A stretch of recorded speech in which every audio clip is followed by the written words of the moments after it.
It's Fee Week on ESPN as we continue Jim Valvano's fight against cancer. After a trip to New York City of 2 games, the Alabama Crimson Tide is greeted back at home by a huge crowd tonight. It's the Tide and the Bulldogs of Louisiana Tech right here on the SEC Network. In Bama's last game at the Barclays Center in Brooklyn, a strange happening.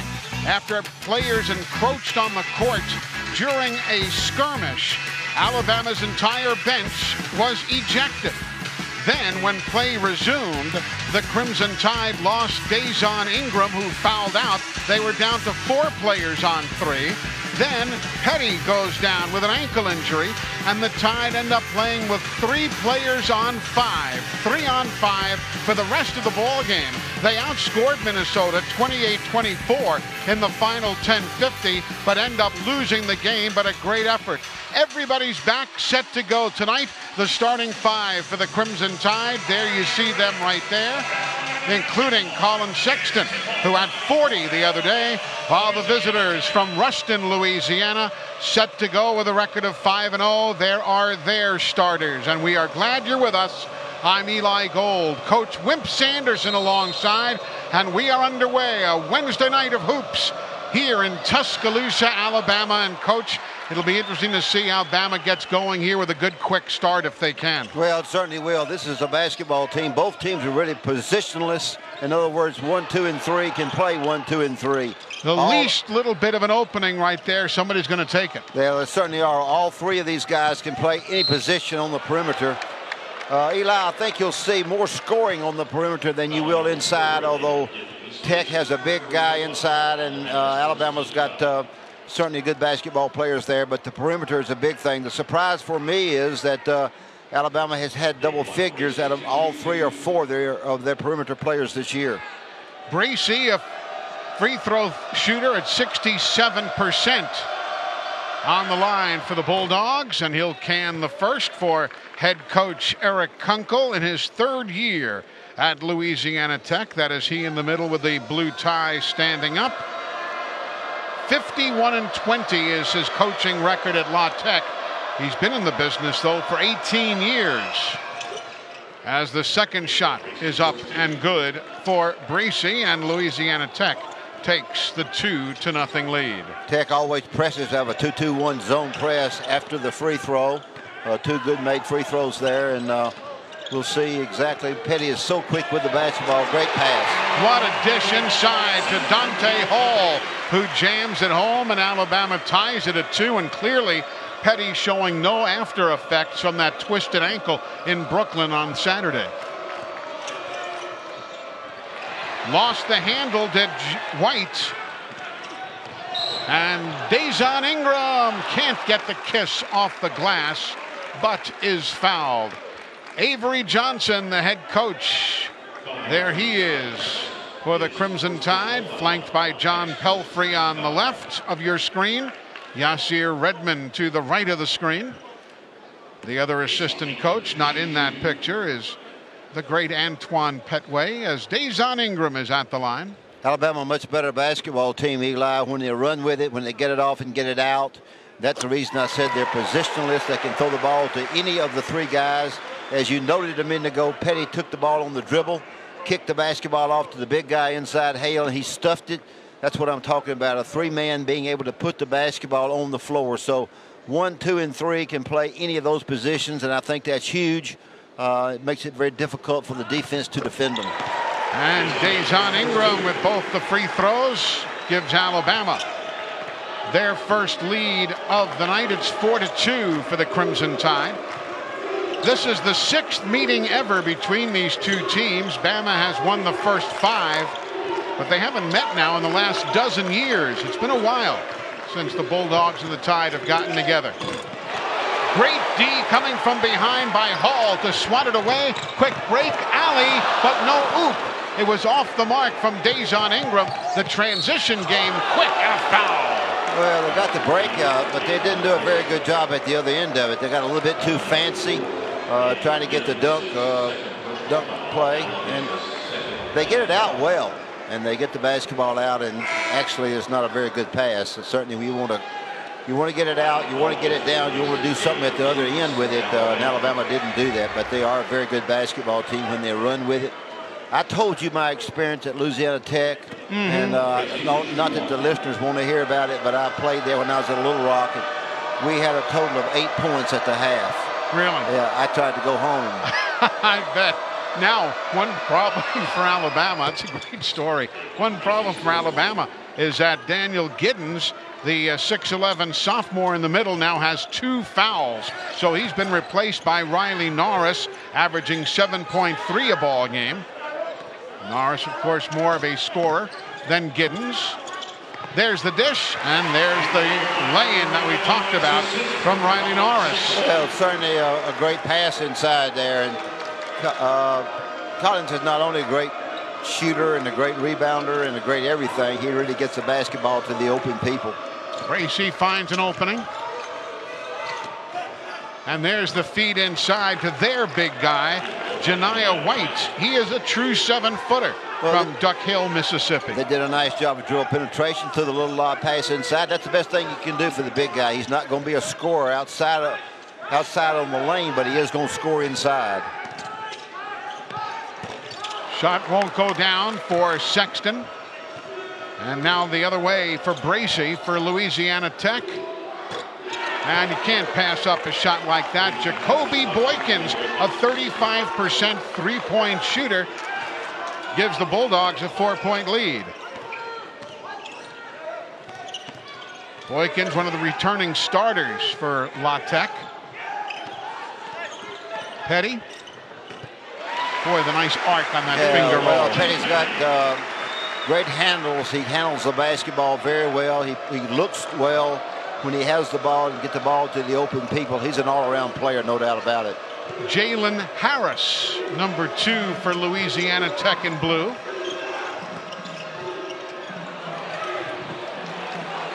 Battling for the basketball. Nice save by the Bulldogs.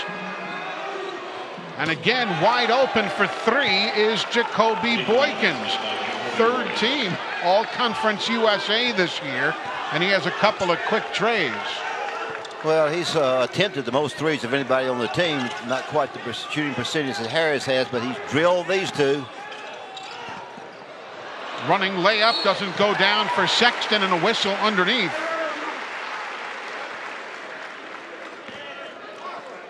Tell you, there was some great hustle, Coach. That's one thing that you got to love if you're a coach. Well, both these kids go after the basketball. Tech ends up with it and gets the basketball to Boykins, and he drills it. He's drilled 2 in a row. Sexton at the line misses the easy shot, but gets the rebound, tries to put it back and misses it. Sexton needs to work on his free throw shooting. Remember last game when Bama was down 3 players on 5, Sexton was at the line. What do you do after you make a shot? You give your teammates the little skin, a little high five, but there were no teammates there, so he just gave a little high five action to Air, the invisible men. You gotta love it. And he makes the freebies there. So it cuts the lead to 4 for Louisiana Tech. Bama continues to play inside people as much as they can. They've got 3 inside guys that can play some, and they're doing a good job at rotating them.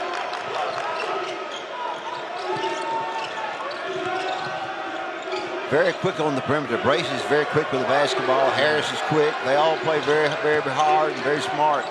Around all the big men, including Powell, to lay it in for 2. Beat Evans Lloyd and Cancun to win the tournament down there, and they're 5-0. Have had a week off, Eli. Penetration and the jam home. Jalen Smith. It's going to be a nice seesaw affair tonight. Just get that feeling. Tech's come in ready to play. I didn't think they could do much inside, and they've done pretty darn good. There's Washington going to the window unchecked. I like Alabama getting this basketball in fast after the opponent makes something. That's good. And the lay-in is good for Alabama. I used to have a guy named Robert Ory. The minute they scored, he threw that Booker Bear in so fast the other team couldn't get back. I love that. Yep. Part of what helped him get 2 hands full of NBA championship rings. Not to mention the fact the guy could kind of shoot. Here's Harris.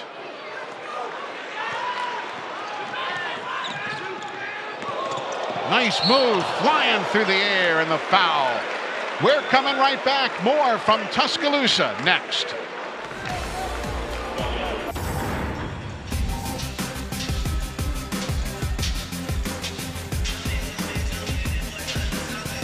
Colin Sexton, the SEC Freshman of the Week, 40 points against the Golden Gophers, particularly keying things when Alabama was down 3 players to 5. Quite a performance. 10 minutes, 50 seconds left in the game. Bama had to play down 2 men and outscored Minnesota 28-24 thanks to Colin Sexton. Hi, everybody. Welcome inside Coleman Coliseum. Eli Gold, Coach Wimp Sanderson. When a guy's on fire like that and he scores 40, just sit back and enjoy, huh? Well, certainly in that particular game, in this game tonight, he needs to be sure that he gets good shots around the basket. They're getting the ball out on the break well, but they're not getting much at the end. Yeah, right now 1 point, but obviously we're still early. The third member of our broadcast team, Rebecca Nesbitt, joining us now. Hey, Rebecca. Hey, Eli, who would have ever guessed that a Facebook live streamed basketball game would gain so much national recognition? Well, I guess that's what happens when you play nearly 11 minutes of a collegiate basketball game, just 3-on-5. In fact, Colin Sexton said, I didn't even know that was possible at this level. And as you can imagine, he was exhausted, having only 2 other teammates to rely on. In fact, he looked over at the Minnesota bench, looked at head coach Rick Pitino and said, hey, can y'all call a timeout? I'm exhausted, and we're out of timeouts. Of course, Coach Pitino didn't give him one, but at the end of the game, Coach Pitino later said, Colin Sexton's so good, he could beat a whole team by himself. Eli? He certainly could have the other day, came close to doing so, and there you see the shots he took the other day. That's only while Alabama was down 3 players to 5. He scored 19 points of his 40, almost half of his output in that time frame right there. And, of course, flawless from the free throw line as we are back underway in a 2-point game here. By the way, if you're curious, the last time we saw a 3-on-5 play was back in February of 1989. Wichita State and Indiana State. I thought you was fixing to say that game you and I took at Wichita State that time. No, that game went long enough and it was only regulation. Oh, that was a long night. A story for a lengthy timeout. Yeah, that's right. I tell you, Tech's done a nice job of penetrating with the dribble, Eli. They've gotten the basketball by Alabama some, gotten it to the goal, a little bit jammed up when they get there, but I'm impressed with their ability to put the ball on the floor and get it to the basket. As I talked about, it's more of a perimeter game for them. They have had 1 lob pass to the big guy inside who scored. Inbounds now for Louisiana Tech. Number 1 is Derek Jean. Spells it J-E-A-N, pronounced Jean.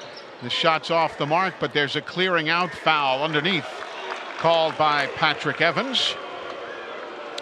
Derek Jean hit the last shot to beat Evansville in the Cancun Classic, and everybody was all excited about that. He's made a career of that. He's had a couple of last-second winners from long range. One against Evansville and one back in his freshman year against the thundering herd of Marshall. Good spacing. Good openings by good dribble penetration. Gracie moves the ball well. Just didn't get the shot to go down. And Alabama now with Avery Johnson Jr. to Petty. And the whistle inside as Jones tries to go up and gets hit. Avery Johnson Jr., Eli, has played well. He's done a good job coming in a support role. Hit some big shots in several games. And I think his dad's pleased. And I know he's pleased with the way he's been playing. And I'm sure his mom's pleased too. But he's a good basketball player, and he's really helped Alabama. Now, he's not around because he's the coach's kid. No, the guy's played really well. Legit. Yeah, he's worked very hard to get better, and he's gotten a lot better. Excuse me, he's one of these perimeter guys that can play either 2-3 or bring the basketball down the court, which I think is so good. Jones gets the bounce there and gets his first point of the evening. Yeah, Herb Jones is a kind of a guy like I used to have. He's long and lanky, long arms, really a good player. Going to be a lot better freshman kid. That's going to really get some good playing time for Alabama. Long range shot and a foul, but the shot doesn't go. But going to the line to shoot 3 will be Boykins. He was praying for a 4-point exchange right there, but it just wouldn't go. Boykins, as I noted a minute ago, shoots the most threes of anybody on this basketball team. He's shooting 35%. Harris 43. He's a good basketball player. He's a left-handed kid, senior, 6'6", and he's done a good job for them all year. They come in here 5-0, and they've had a week off, which is probably good. Here's that foul, Coach. Looking at it in live action before, it looked really close. Boykins makes the second.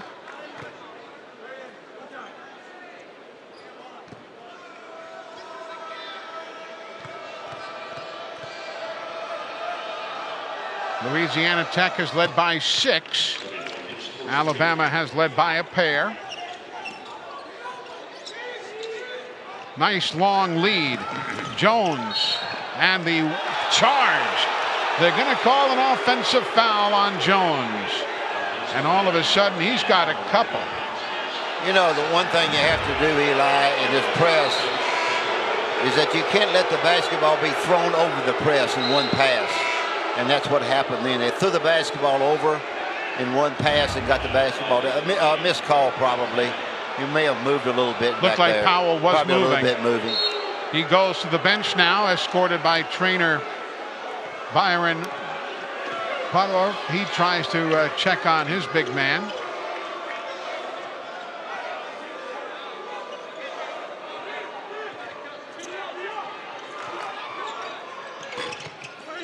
Shot no good from the perimeter. Here's Dazon Ingram.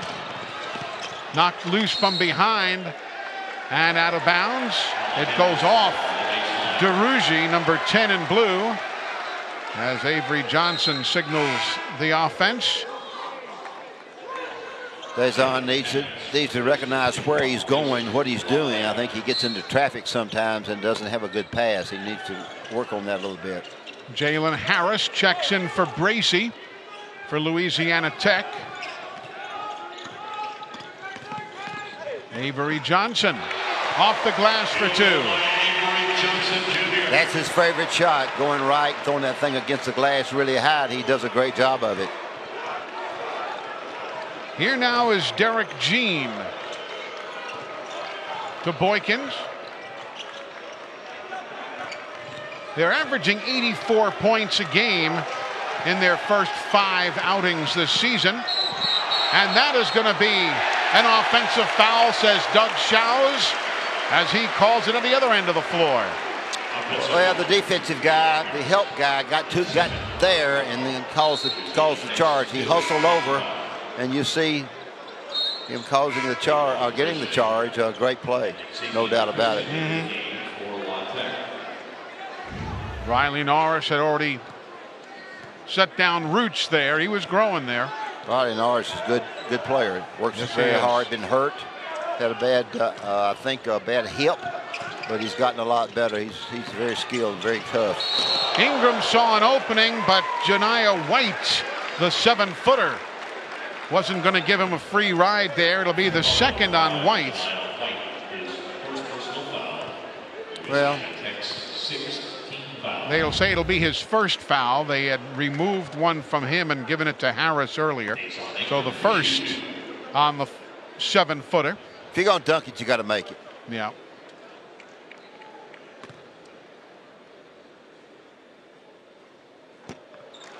Ingram, 2 points tonight. Had a career best of 22 a year ago against the Ole Miss Rebels. Norris sits and Dante Hall checks back in.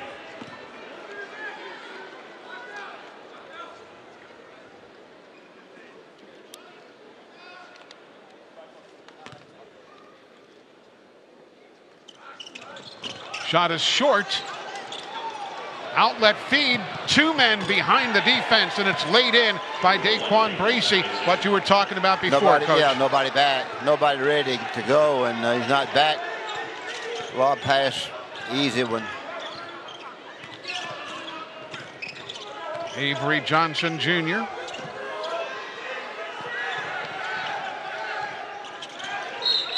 And a whistle underneath by Doug Shows. Illegal screen. Illegal screen is being called, and we have got a timeout here in Tuscaloosa. It's a seesaw event with La Tech up by 4.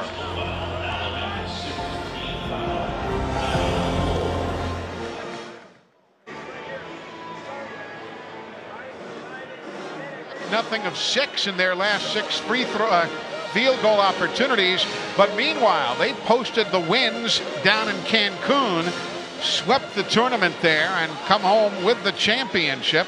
That second game being won on the Derek Jean shot from long range as time expired. Watch it here. He backs out outside the arc. Great floor awareness there. Very good awareness and a great shot, no doubt about it. No pressure there, but he drilled it. The junior from Miami Beach, Florida. He's really a combo guard. Yeah, they all are. Yeah. Really, the perimeter guys are all combo. And Alabama's got the same thing. They're all combo. I use a different kind of word today, but than combo. But that's exactly right. They're combo guys, and anybody can bring the basketball down. In this moment now, it's Daquan Bracey, the sophomore from Baltimore. Sexton watches him. In the paint. Look out from behind. Avery Johnson Jr. managed to save it with help from his friends. And there's a shove underneath. They're going to call it on Daquan Bracey. And that'll be the second on the guard. I like the outlet pass. Alabama trying to get it out and go with it. As I said, they got to be a little bit smarter when they get down to their end of the floor. But the quickness that they have is certainly a great plus, and it can lead to a lot of easy baskets. You know something, Eli, the game of basketball is made up of easy baskets combined with some other shots. But if you can get some cheap baskets or easy baskets off the break, you've done something. Amen to that. Oliver Powell checks back in for La Tech after being injured in that charge earlier. Rebecca, what did they do with him on the bench there? Well, athletic director Byron Padoff, he said that he'd sustained an upper and a lower lip injury. All they did was just clean it out a little bit, and he said he's good to go, ready to be back in the game. Big 6'8" man. Thanks, Rebecca. Big 6'8"er from Rolla, Texas. Free throw shooting has not been the strong suit tonight. But it hasn't been all year. Alabama needs some work there. And 60.5% on the year. Less than that here this evening. 6 of 11. Oh, me. Look at that opening. Yeah, Booger Bears are doing a good job of the dribble. Alabama's got to help a little bit more. There's a turnover against Alabama. They're just not smart at the end of the break. They're really not. They're not. And I know Coach will address that, but they got to be smarter at the end of the break. 3 turnovers for the Tide. And La Tech has matched their largest lead of the evening. Christian lost the basketball out of bounds. Number 21 was looking for Derugi. There's Anthony. It's fun to look east and throw west, but it also is very important to get the basketball to the people you're throwing it to. Backdoor cut, reverse layup won't go, and out of bounds off Alabama. It'll be Louisiana Tech ball. The scoring drought for Alabama now 2 minutes and 37 seconds. La Tech, meanwhile, 2 of their last 10 in field goal shooting. So neither team really lighting it up. Alabama's gone zone, Eli. Gone 2-3 zone, trying to stop this dribble penetration. This is the reason for it. DeRougy with a turnaround for but 2. You can't give up the high post shot. High post shot comes against the 2-3 zone. They got it right where they needed it. The 6'7" forward from Germantown, Tennessee, had 8 against Texas Tyler earlier this season as his career best.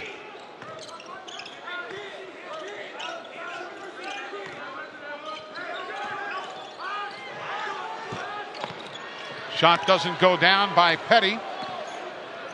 And I guess going to the zone with La Tech having been just 2 of their last 10, make them shoot it. DeRougy happened to make the bucket there before. Well, they're trying to take away the dribble penetration. You're exactly right.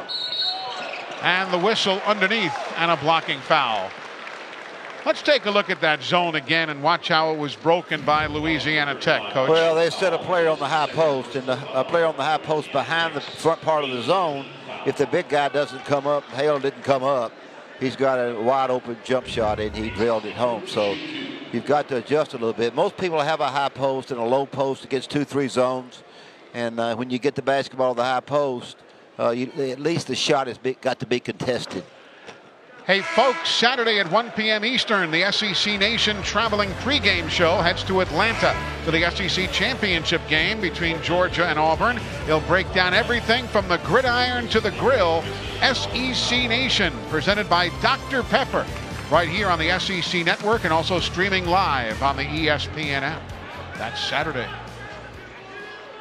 Ingram is pretty frustrated with his free throw shooting. He's just not quite getting an arc on it in the right direction of his shot, but he's a good player and he'll get better as we go along. We've seen a little bit of 2-2-1 zone press, we call it, and generally you go back into a zone defense. We'll see what they do.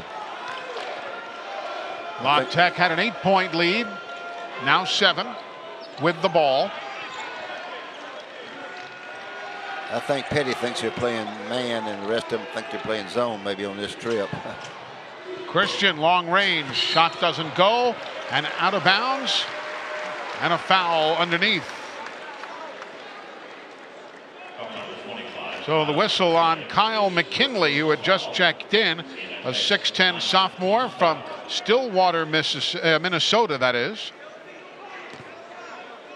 Long way from Minnesota. Yep. Might be a little warmer here than it was up there. 59 degrees now. It was right at 70 earlier today. Meanwhile, in Minnesota, I'm sure they've got the ski-doos out. There's no doubt about it. They got on earmuffs. Riley Norris. Riley Norris has been a very good player for Alabama. He's been a little bit up and down, but certainly an excellent shooter. Just as I say that, he misses, but he had that hip injury and that's sort of getting back into shape. 33% from the tray land, but 75% from the line, as you were saying. Nearly a steal by Petty. They move the ball around well. Boykins to Christian. Zone sort of stymied them just a little bit. Now they got in the circle there. And 5 on the shot clock. A 3-pointer from long range. Busts that zone right up. Well, he got right in the middle of the coverage, and nobody covered him, and he was right in the middle of it, and then busted it. 10-point lead, the largest for La Tech tonight. They lost the big man, Dante Hall, spun off of McKinley, and nobody came to help out. Well, Petty does an excellent job of penetrating with the dribble, getting the basketball to Hale. And he's done that game after game after game. Not only does he shoot it well, he also gives it up. Great crowd on hand here tonight. They're seeing a good one as a floater is off the back of the iron, and then McKinley couldn't play it. And it's taken by Alabama.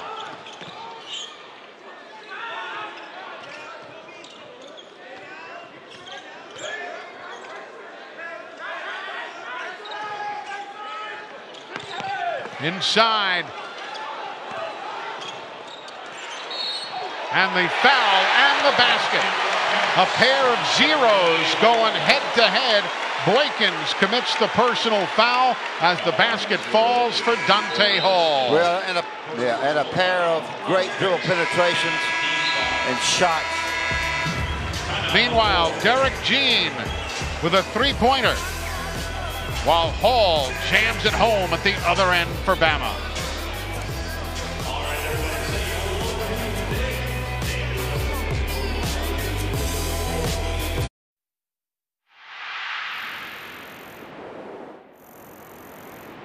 don't give up.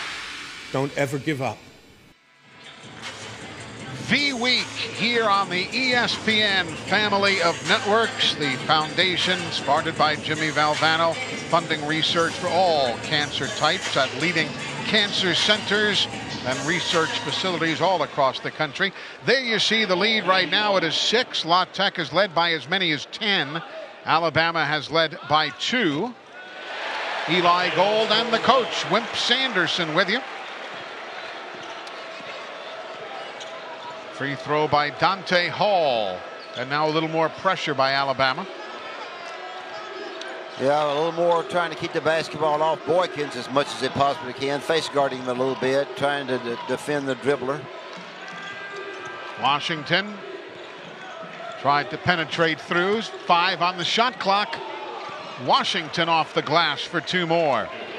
Good job of going back to the left and coming back and using the glass. Boy, using the glass is so important. For all you kids watching this basketball game tonight, use the glass. Basketball is a game of angles. Your best friend. Behind the back pass. And to the window for 2. Colin Sexton set up by John Petty. Good move by Sexton. Really very athletic, very quick with the basketball. Great ability. Yeah, they switched right there and had rejected by the big man Dante Hall. Dazon Ingram off to the races. Shot doesn't go. Christian takes it the other way. And a 3-pointer slows things down again for the Bama fans as Bracy was there and wide open. Penetrate and pitch. You penetrate with the basketball, you draw the defense back, you kick the basketball to the 3-point shooter, and he drills it. That's big. You got to defend the dribbler. Alabama has led this game for 51 seconds. Louisiana Tech the rest. Let's go back and look at that Petty pass to Sexton. You can't get enough of seeing this one. No, you really can't, because he does a good job of getting the ball to Hale, but he got it in a backward pass there, which people like, certainly to Sexton, but he's gotten the ball to Hale twice, which is, if you're coaching, you like that. Thank goodness I'm not coaching. That's the same thing Doug Shows said before. He's the referee here tonight, folks. Yeah, I don't think he wanted me to be coaching either. I agree. It's great when they come over before the game and they all smile and say, Coach, great to see you. Sitting down over there with a headset on. Please stay there. 5 on the shot clock. Basketball pulled down by Smith. He thought about it, Sexton did. He'd rather penetrate and pitch. 3-pointer for Sexton.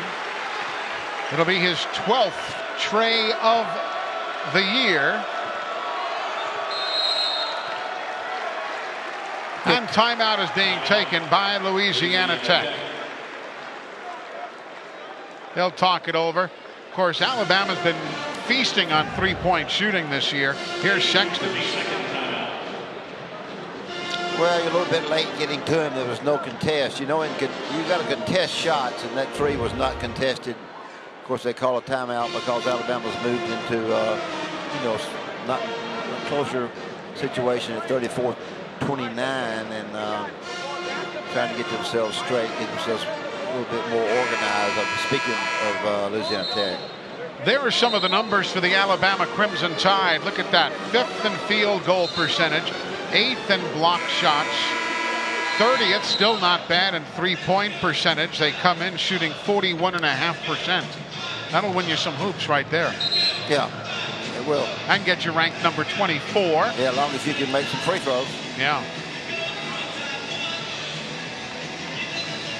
Galen Smith in the lineup. Alabama's playing Galen as well as Giddens, who got in foul trouble. He stays in foul trouble a great deal. And then, of course, Dante Hall. Those 3 big guys inside. Bracy against Avery Johnson Jr. Now Gene.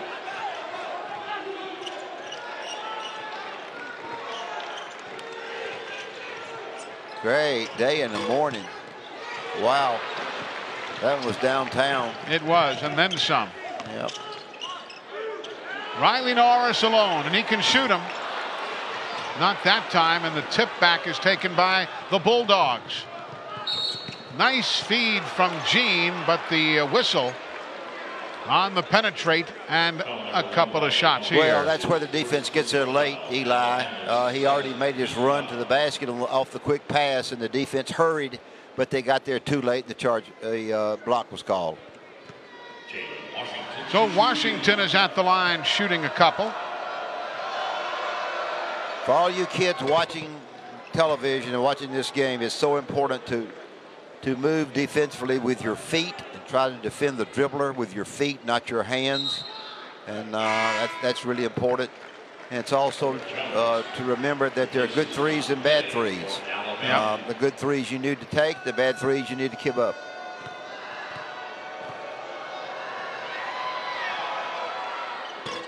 Washington good. A big guy who can shoot not only from the line, but 54% from the three-point range a season ago.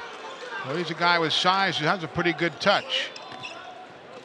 Inside of 4 minutes remaining in the half. Doing everything they can to keep it off Sexton as much as possible. You try to guard him without the ball.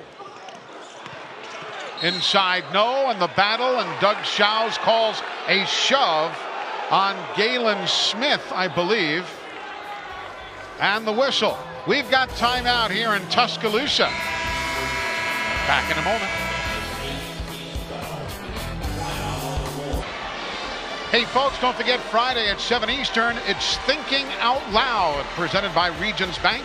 Greg McElroy and Marcus Spears. He'll talk about the SEC championship game, and they'd love for you to participate either via social media or live call-ins throughout the show. It's also available streaming live on the ESPN app. Here in Tuscaloosa, 36-29, Louisiana Tech over the Tide. Bama's freshman, Rebecca. Sexton with 8 points and Petty with 2. Maybe a bit off their norm, huh? Just a little bit, but 3 of Alabama's top 5 scorers this season have been led by that dynamic duo, Colin Sexton and John Petty. Colin right now, he's leading the SEC in points per game. John Petty, on the other hand, leading the SEC in 3 points per game. Right now, they've been up to 220 points leading in tonight's game, and actually got up to 220 points in tonight's game. And then Petty and Sexton both have been named SEC Freshman Players of the Week. Boy, thanks, Rebecca. Look at those numbers. They could break the existing record, Coach, by 300 points plus for freshman duos and for young duos. That's impressive. Very impressive. Washington from the free throw line. Alabama 8 for 15 from the line, and not very good. Meanwhile, Washington, who's averaging 4.8, has 7 points already tonight, so he is well past his average and within 3 points of his career high of 10 against Marshall. Much pressure as they possibly can on Sexton to try to slow him down a little bit, guard him when he doesn't have the ball. You see the time remaining, first half.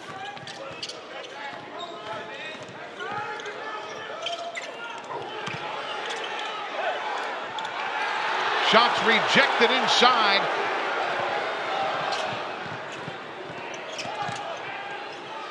Great ball movement. And there's a whistle and a foul. They're going to get going the other way. A block, I believe, a block or a charge. No, they're going to call a charge. Okay, they're going to call a charge. Yep. It'll be a charge. Coach Kunkel does not agree, obviously. He's talking it over with Patrick Evans, the official right there. Try to pick up Sexton full court as much as possible, make him work a little bit, take some of his legs away from him, try to defend him when he doesn't have the ball. But certainly Avery Jr. has good ability as well. Hey, folks, coming up at halftime, with this being the week on the ESPN family of networks, we've got a great feature looking inside all that Jimmy Valvano started and the foundation's work from then to this day. That's coming up at halftime. Again, some body work inside. Watch it. Well, it's very, very costly there. Over Riley Norris. For the offensive foul on DeRougie. Well, you lose the basket. That's what's so. Not only get the foul, but you lose the basket. Not ready to pass the basketball. Kind of got up in the air with it. Now sections don't play with it a while. They can do it too. Rejected inside. Here comes Washington. Long lead. Watch speed, and there's a foul on the shot by Bracey. The one thing that Tech has done, they've gotten the basketball out and gotten it past Alabama's defense. Alabama doesn't have anybody back on 2 or 3 occasions, and this pass is somebody's by themselves. He misses it, but Alabama's got to do a bit better job of having somebody back. There are a lot of coaches who believe the theory of keeping two guys back on all the time. Yeah. If Bracey can make both, it'll give Louisiana Tech their largest lead of the night.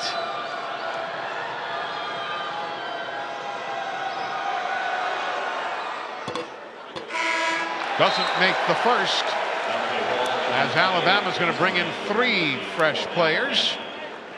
Dante Hall is the 0. Petty and Ingram the other 2. Dazon Ingram, the sophomore from Theodore, Alabama, averaging 11 a ball game. Has 3 tonight. Hurt all last year. Suffered all last year, but better this year. We just got to get a little bit better with the free throws. Boykins, an 82% shooter, misses both from the free throw line. Nice steal attempt by Gene, but it goes out of bounds.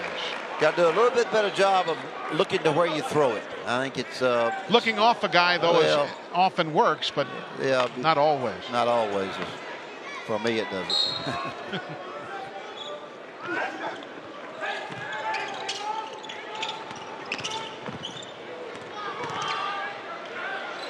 Coming up with a bad ankle on that tumble was Bracey, and he goes back down, and timeout is being taken.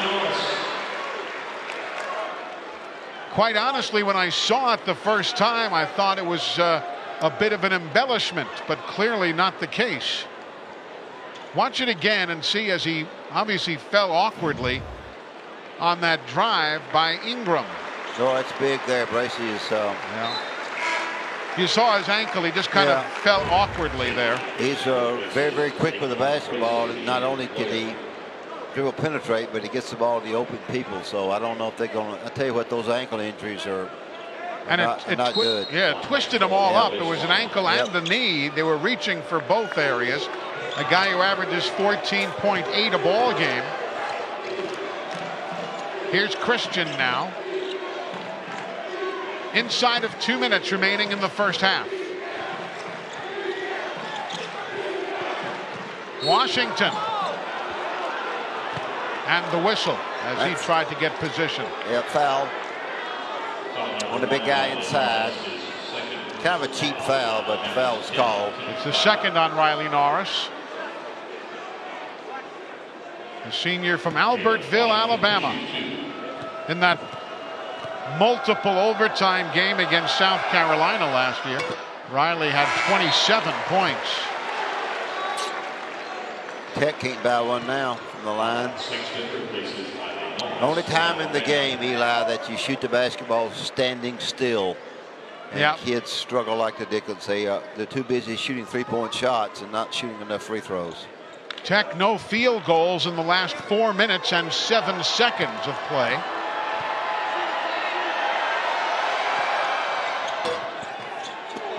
Again, Washington misses the pair.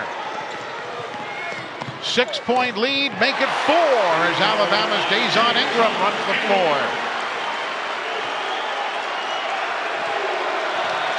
The Alabama fans now reacting. The Tide coming from 10 down to 4 in arrears. And they've got the ball. Petty lost it. Turnover number 5.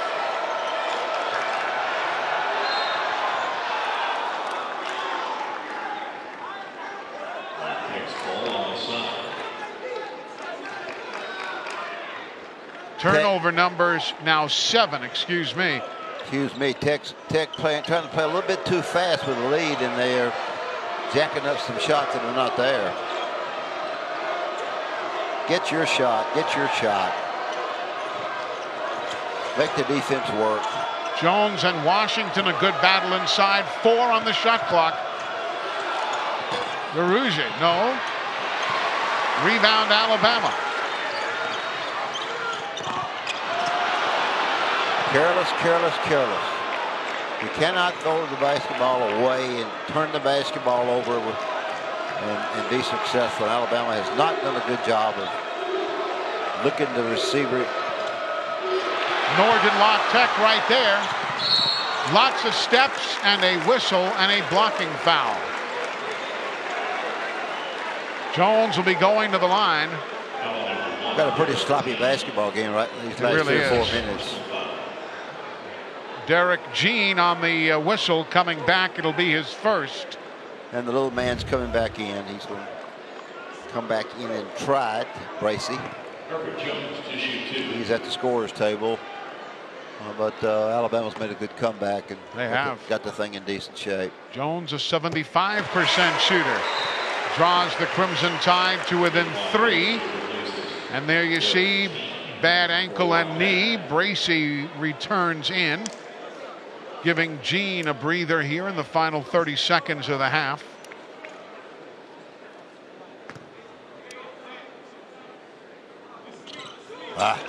That was an air ball. Shot that into a headwind.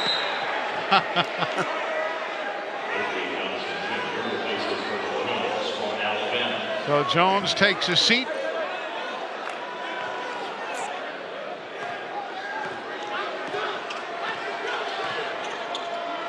Here's Christian. Going to see a spread floor, Eli. They're going to have the floor spread with a lot of opportunities to dribble drive. Going to try to shoot the last shot with this spread floor. They're wide. There are 2 seconds more on the game clock than there are on the shot clock. Oh, my heavens. Blocked out of midair by Dante Hall. And Dejon Ingram fouled by Bracey coming back. It'll be his second. Great play by Dante Hall. Great play by Tech to get the basketball where they needed to get it. But Dante Hall has improved a great deal. Better basketball player this year than he was last year. Good around the basket offensively. Very, very good around the basket defensively. Shot blocker deluxe. Dejon Ingram draws Alabama to within 2. Louisiana Tech led by 10. They have led this game for 18.5 minutes of the 20, or of the near 20. Bama has led for 50 seconds, and we were tied for 40. Otherwise, it's been Louisiana Tech. Now it's a 1-point game. Long range at the horn. No, and we have come to halftime with Louisiana Tech nursing a 1-point lead, 38-37. Interesting first half. Not the cleanest of basketball, not the swiftest of basketball, but entertaining for the fans. Well, it certainly was. Both teams throwing it away too much, not making good decisions with the basketball. Let's go to Rebecca. She's with Louisiana Tech head coach Eric Kunkel. Coach, Alabama's only had the lead for 51 seconds. How have you been able to contain the Tide? Well, I thought we got some good looks early. We were able to find the bottom of the net on some, but we're having a hard time in transition, and that's gotten them back into the game here. We got to do a better job of that in the second half. And Bracey, he went out with the ankle injury, returned back to the game. What update do you have on that? Well, he's a competitor. He'll say that he's fine, and we'll take a better look at that at halftime, but we're expecting him to play. Thank you, Coach. Thank you. All right, Coach Eric Kunkel with Rebecca Nesbitt. Halftime in Tuscaloosa. When we come back, a feature you won't want to miss. It's all about the week when we return.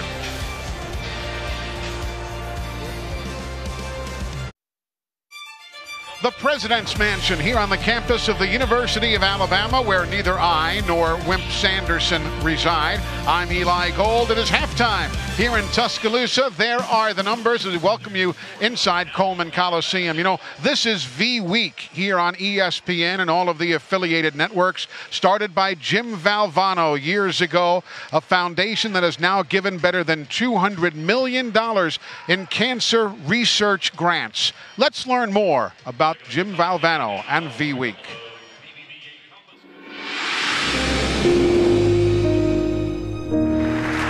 Time is very precious to me. I don't know how much I have left, and I have some things that I would like to say. There are three things we all should do every day. If we do this every day of our life, you're going to have, what a wonderful, number one is laugh.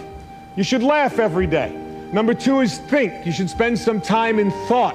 And number three is you should have your emotions moved to tears. Could be happiness or joy. But think about it. If you laugh, you think, and you cry, that's a full day. That's a heck of a day. You do that 7 days a week, you're going to have something special. Every day I am reminded that our life's journey is really about the people who touch us.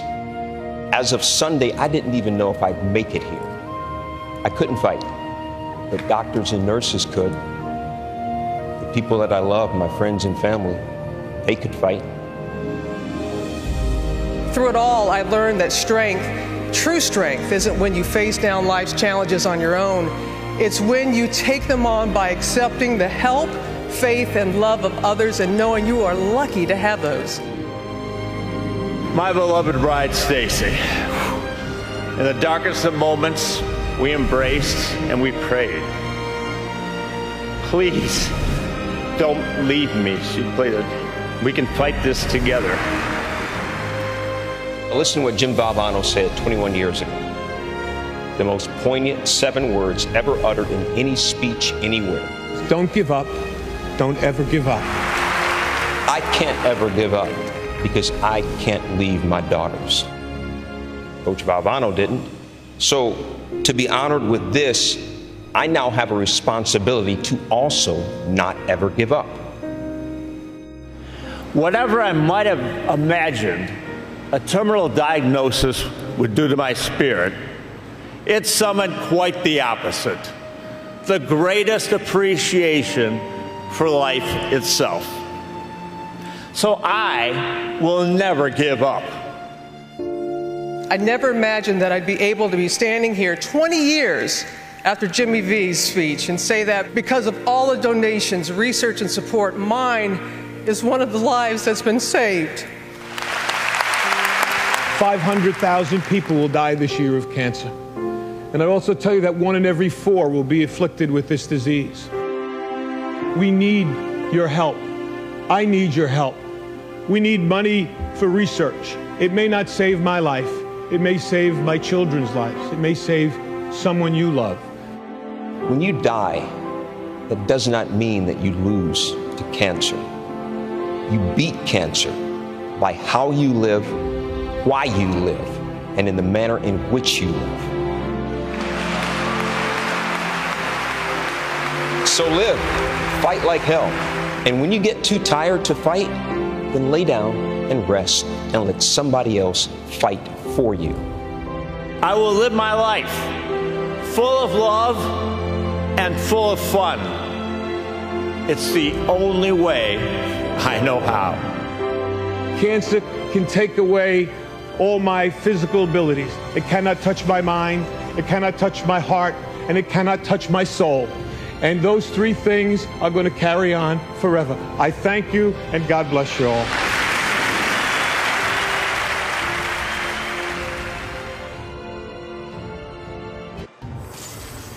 Louisiana Tech scoreless in the last 3:44. Bama has drawn close on an 8-0 run as the second half approaches.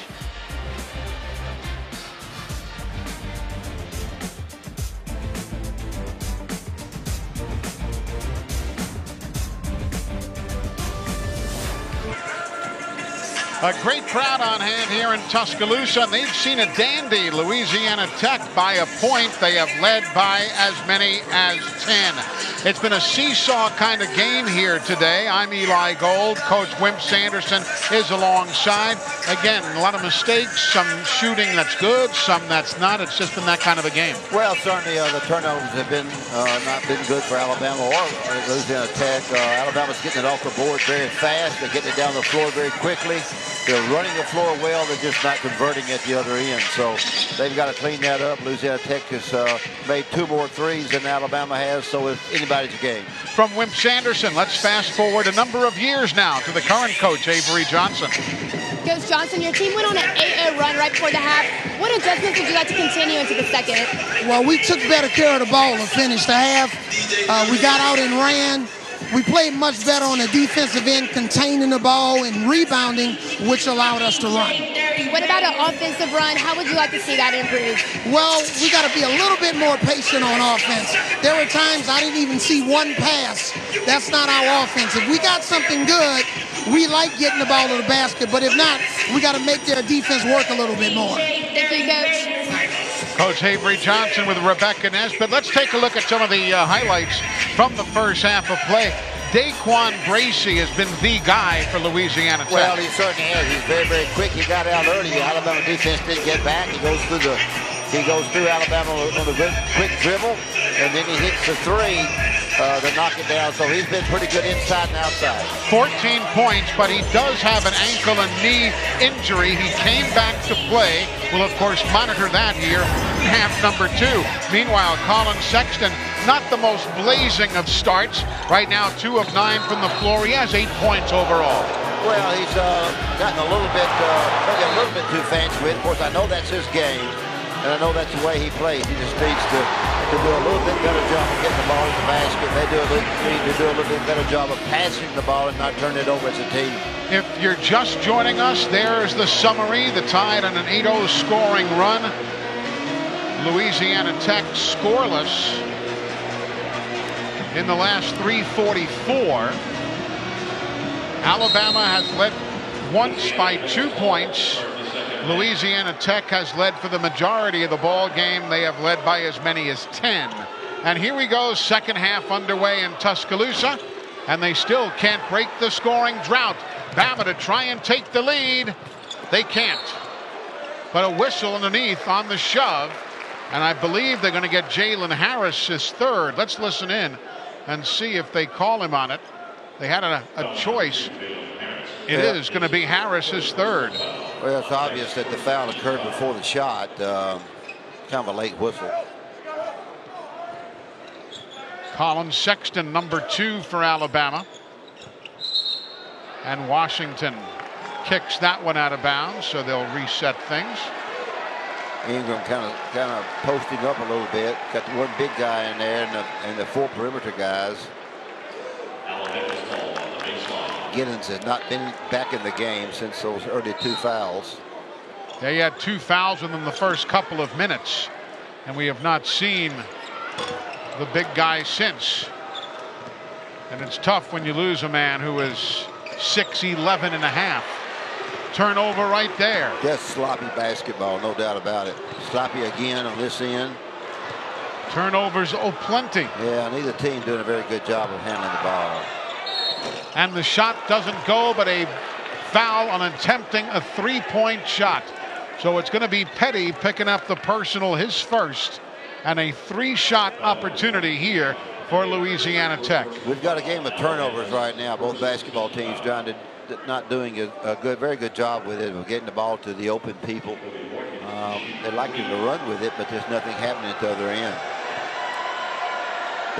Don't foul the jump shooter. Jacoby Boykins hits the first. You know, this team in the last 5 years, Louisiana Tech, they have really had some successes. 5 consecutive 20-win seasons. Look, you don't want to play him in Ruston. No, I can tell you that. You've been there, done that, bought the T-shirt. Yeah. And, of course, Alex Hamilton, Speedy Smith, just some of the great names who have worn the red, white, and blue for Louisiana Tech. They've had great women's basketball there, too. Oh, they have, sure. Yeah, great basketball. And he must be going to make them. They got 4 of them back. I never liked that. But he knew his shooter's ability, and Boykins hits the tray. Just check the defense. Going to be man. Trying to find Sexton. Here he comes to get the basketball. Alabama has led once all night. That was early in the half, the first half. Not a very good turnaround jump shot for Hall. He didn't have any glass. Had some glass and didn't use it. There's that the glass time, shot. though, the glass is used there by Jalen Harris. I'm a big glass user. Basketball, again, is a game of angles. Angles on the pass, angles on the shot. Harris was on the all-freshman team in Conference USA a year ago. Dejon Ingram. You know, when a guy like Dejon is in close and just misses a bunny like that, you know it's not your night, at least at this stage of the evening. Gracie, he's okay with the ankle, and what a dish and a foul on Dante Hall. Penetrate and pitch, they call it. You penetrate and pitch to the guy underneath, or you penetrate and pitch to a three-point shot. Nice penetration there, nice pitch. Foul comes up. I don't know why these four guys are back. Janiah White, the #1 scorer and the #2 rebounder, the 7-footer goes to the line. Yes, I do too. I know why they're back. Those Techs had a hard time getting back off missed free throws. And now Giddens comes back in. Remember, he has 2 personals. Got the 2 of them in the first couple of minutes of the ball game. Transfer from Ohio State. Got some work to do to be a good one. And very quickly, a 7-point lead now for Louisiana Tech. And a whistle and the shove out of bounds. It'll go on Daquan Bracey, his 3rd. And that's the pass. That's a foul before the shot. So it's going to be underneath the basket. 3 fouls on him. You got to defend the dribbler without fouling him. Of course, he's going to get some bench time now, one would assume. And indeed, coming up is Derek Jean. He'll be checking in at the next opportunity. Nice dish inside. Oh, and the bunny is missed right there again. Glass shot. Gidden couldn't make it go inside. Alone for 3. A whistle, though, on the floor underneath. Watch this off the screen and roll right here. Good screen, good roll, bad shot. 3rd foul on Alabama. Dejon Ingram picks it up. It'll be his 1st. Alabama, generally speaking, has been zoning the out-of-bounds plays. Let's see what they do after this basketball comes across midcourt. They're going into a man. Jalen Harris. He has been scorching hot in the first few games this season. Tonight, just 2 points, but he has really been a catalyst to get them to a 5-0 start for the Bulldogs. 3-pointer, Washington, short. Rebound, Alabama. I'm not sure Washington's the guy that you want shooting a lot of 3-point shots, but they've been. He did hit 54% last year from Trey Land, and there's the finger roll for 2, and a whistle and a timeout for Alabama. Count the basket for Jalen Harris, and Avery Johnson has seen enough. Well, Herb Jones made a poor pass, and they're just not doing a very good job of getting the ball to the open people. We'll find out more when we come back to Tuscaloosa.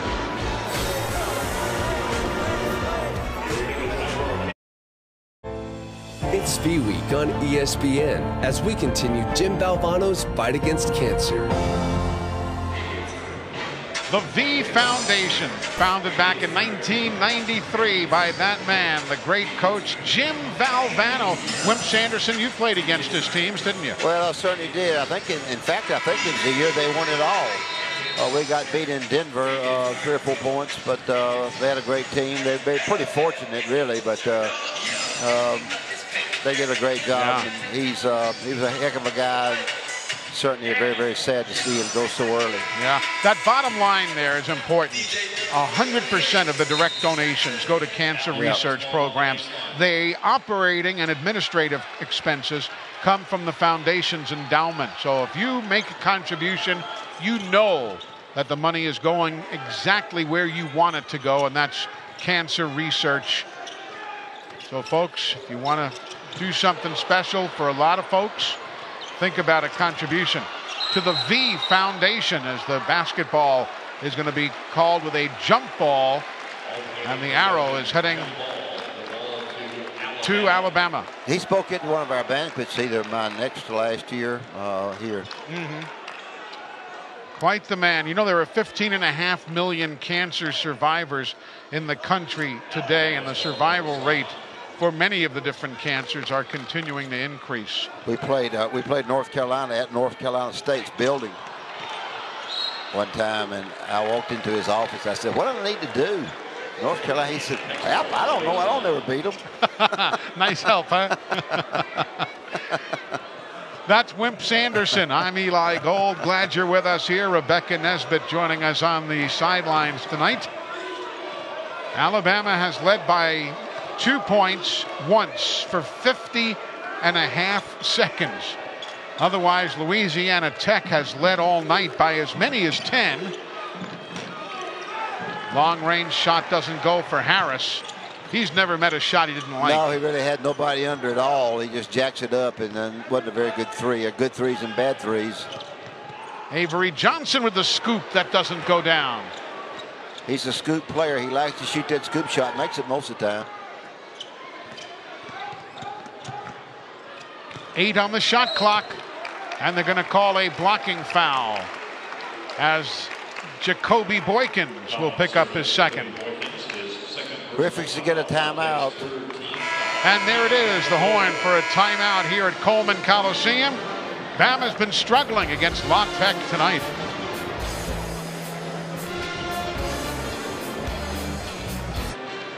Welcome back, everybody. The number 24 team in America, the Alabama Crimson Tide, having a tough time tonight with a bunch from Conference USA, Louisiana Tech. Tech has beaten Texas Tyler, Southeast Missouri State, Montana State, George Mason, and Evansville. And you look at that resume and you say, well, how good are they going to be? Well, they're pretty darn good. Let's check in with Rebecca Nesbitt. Talking with Coach Conkle earlier this week, he said there are 13 kids under the age of 11 among the 5 staff members of his basketball team. He says that his boys know all the players' names. The team comes over to his house to hang out. The kids attend practices, they attend games. Coach Conkle went on to say it's a really neat family community in Ruston. The team will stand in front of the bands and sing the alma mater after every game. And then the kids will end up playing a pickup game on the court post-game. Eli? Yeah, it's a lot of fun. The coach told us earlier in the week, we talked to him, he said, I'm a caretaker here.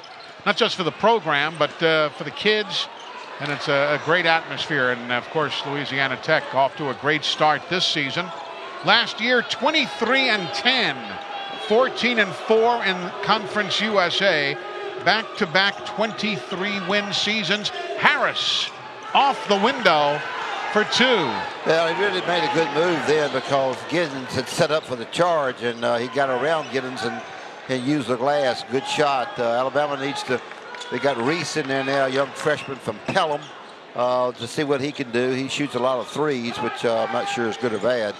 But this is a basketball team that needs to start picking it up a little bit. You know, you always think you're going to come back in the end, but they better get going. Louisiana Tech's largest lead of the night now at 11. But it's cut down with that nice floater off the hands of Reese for 2. Yeah, Reese is going to be a good player. He needs to work a little bit harder to be good. I think he has an opportunity to be. So we got 2 big guys in there now with Giddens and Reese, 3 perimeter guys, and we'll see if this helps them any on the boards. Boykins. You notice Petty is not on the floor for Alabama. We'll follow up in a moment on that. Here's Sexton, throws it away.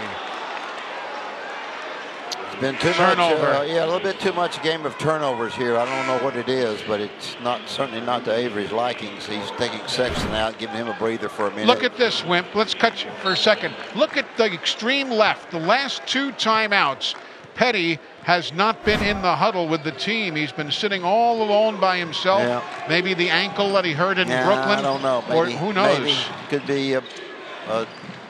You never know about these kids. They're sometimes hard to coach, Eli. Again, if just to take you back to Brooklyn, New York on Saturday. He practiced yesterday. He did. Okay today. He started today, but again, watch this. He's number 23. An awkward landing there as he collided with the player from Minnesota. Eli, sometimes when you're not having a good night, it eats on you. But it was just interesting to see him sitting by his lonesome there at the end of the bench as Boykins hits the free throw. This 4-back for Louisiana Tech is certainly designed to get back defensively, I guess, because Alabama's been coming out with it pretty fast. They hadn't got a whole lot done at the end of it. Yeah. But they've been coming out with it pretty quick. And you know, this is going back to Petty. This really is his first, what term do you want to use? Subpar. I mean, the guy's averaging 14 a night. He's not used to getting 2 points and so on. Wow. That's got to be a charge. He called it a block. And he obviously right there, Gene does not agree. It'll be his third. Take a look. Well, he was moving. Still doesn't like it. Derek Jean, the 6'2" junior guard from Miami. I'd never said a word. Yeah, right. Please.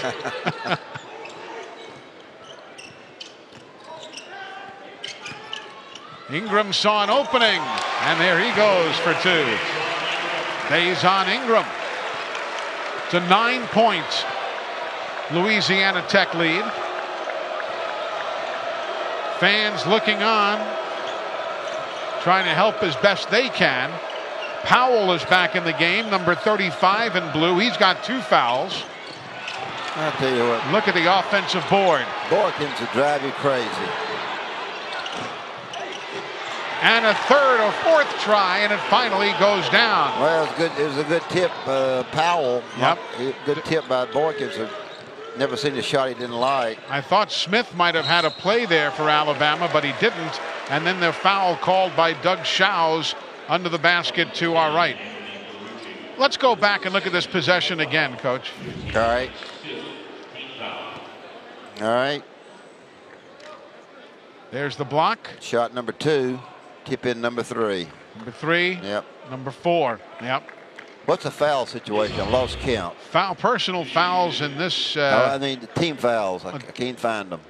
5-4 for Louisiana Tech.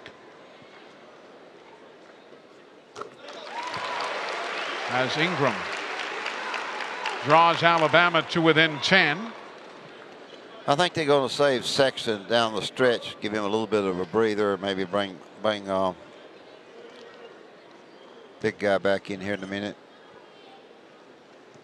See if Petty comes in for Alabama. Petty's coach is here. He did a great job with him. Here's Bracey now against some tighter pressure, but not smothering. A little bit more spread out offensively, getting a little bit more room to use the dribble. They use the dribble pretty darn good. No rush. The shot clock down at 6.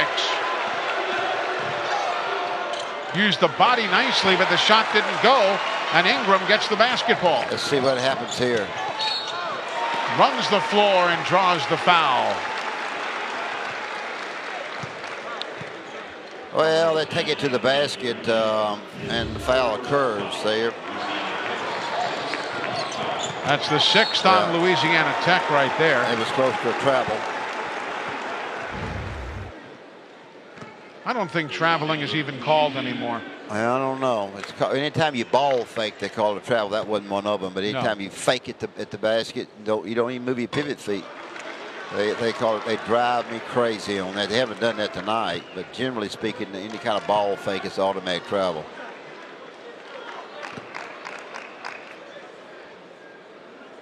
Ingram sitting at 9 points tonight.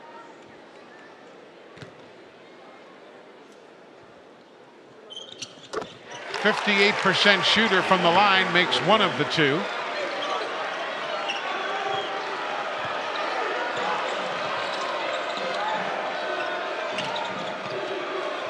Gracie doesn't get rattled when guys come out on him.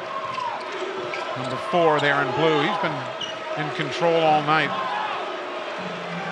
Playing with 3 fouls, though. Lost it.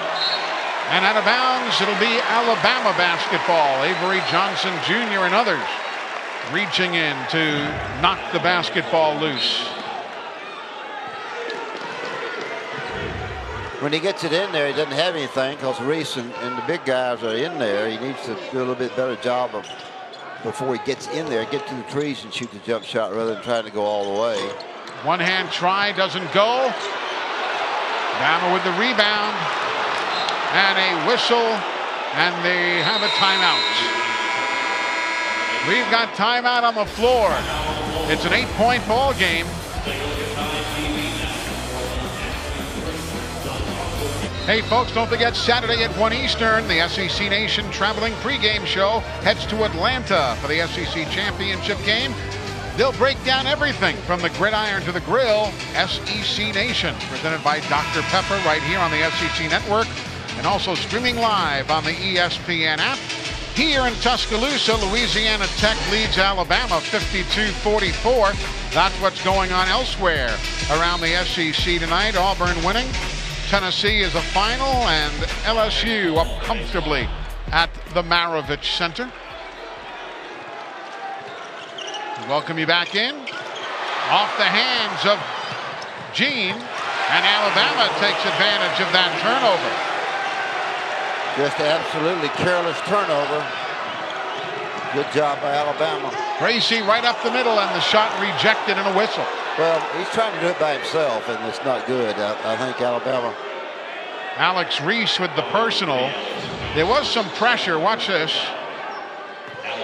Yeah, there was some pressure, and he just threw it away. And that's good defense by Alabama. Probably playing them 94 feet away to play him. As long as you can keep the ball in front of you. Turnovers are 14 against Alabama, 10 against Louisiana Tech. As the shot bounces, Bama averages 13.3 turnovers a game, so they've exceeded their per game number.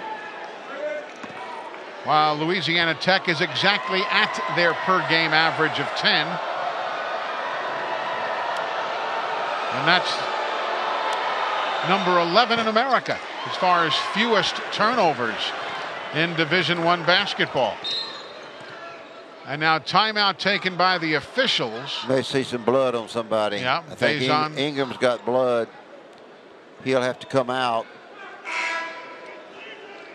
See who they're going to get in there. And they're going to go take Dejon Ingram directly to the locker room area.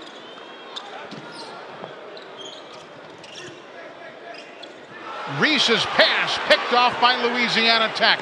Boykins. The shot doesn't go for Gene, and a whistle against Louisiana Tech. It'll be Anthony DeRougie. Well, the one thing that happens to Louisiana Tech is they get in there against all those big kids and they can't shoot it. You got to get close to them and then use a little shot, a little bank shot or something to make it there. You can't get inside the trees to shoot it. You got to get on the outskirts of the trees to shoot it. And that's exactly what they're doing. They're trying to get on the inside. There's not anything there. You saw DeRougie taking a seat. That was his 4th personal foul. Now Reese to attempt his first free throws of the year. No good. Loose ball. La Tech, they've got numbers going the other way. Harris. Great. I'm telling you that right now. Reminded me of old Nate Bowman of the New York Knicks. Great. Avery Johnson Jr. to the corner. Save for the giveaway. Now watch this break. Are they going to get anything out of it? Washington. No, they're not going to get anything out of it. They don't take their time and get anything. Neither team is doing a very good job on the break. They just jack it up. Don't wait on anybody. It doesn't make any sense. Louisiana Tech in blue leading by 7. And now the shooting has just gone totally cold. Yeah, both of them cold as cucumbers. You got to come down if you're Louisiana Tech and run something and get something on the perimeter, not trying to take the basketball inside against Reese and Smith, or whatever his name is, the big guy, Galen Smith. La Tech has a whistle away from the ball is called. Got a foul on somebody from Alabama. It's going to be Jones. That'll be his 3rd. Louisiana Tech has had no field goals in the last 2.5 minutes, shooting 1 of 9. Alabama not a whole heck of a lot better. Kind of sitting at 46 points. A little more skill in there now with 3 kids that just substituted. I think it'll give them a little bit more skill. Coming up on the 10-minute mark of the second half. Glad you're with us on the SEC Network. Eli Gold and the coach, Wimp Sanderson. 2 on the shot clock, Gracie. Oh, my heavens. Offensive void for White, and they're going to call the whistle going the other way. And White says, it was in my hands. How is that foul being called on me? I don't know. They say he reached over top of Dante Hall. Maybe. Bracy is absolutely jacking it up, completely out of control. Bracy just 5 of 12 from the floor tonight. He has 15 points to lead all scorers. He and Ingram both have 15. But it's not his normal game.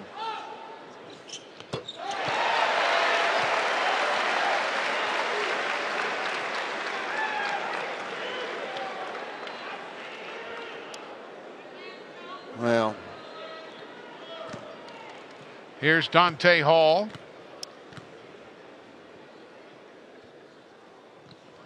Louisiana Tech up by 5. This is not uncharted territory for the Bulldogs. Look at those road wins that they have posted over the years. Well, tonight it's uncharted because they're not doing what they did over the years. They're getting nothing offensively. But nevertheless, that's a good non-conference victory slate.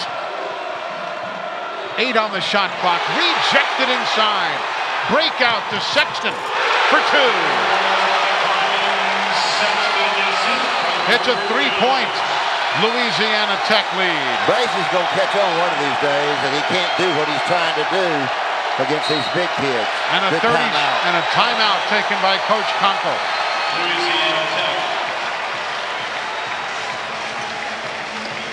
The outlet was pretty and a nice jam. Watch it again. That's worth another look. The block by Hall. Jones. Good run out. Somebody's got to be back defensively. Good pass. And Easy Sexton, yep. Doesn't get a whole lot prettier than that. So it's a 3-point lead. The current scoring drought for Louisiana Tech, 2 minutes, 18 seconds.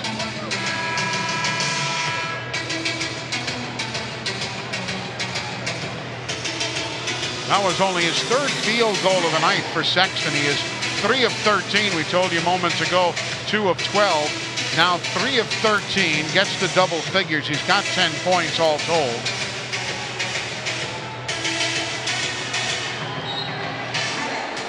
Glad you're with us. Hope you've enjoyed this one. We've got another game like this coming up in a couple weeks. The University of Rhode Island will be here and we'll have coverage for you. Spin, and that breaks the drought of 2.5 minutes for Louisiana Tech. Well, the big white kid did a nice job of spinning back to his left and making a very, very good shot. That's something they needed to do. They've gone zone now. They've gone to 1-3-1 zone. They've changed their defense. You were speaking of Janiah White there, who made that nice play.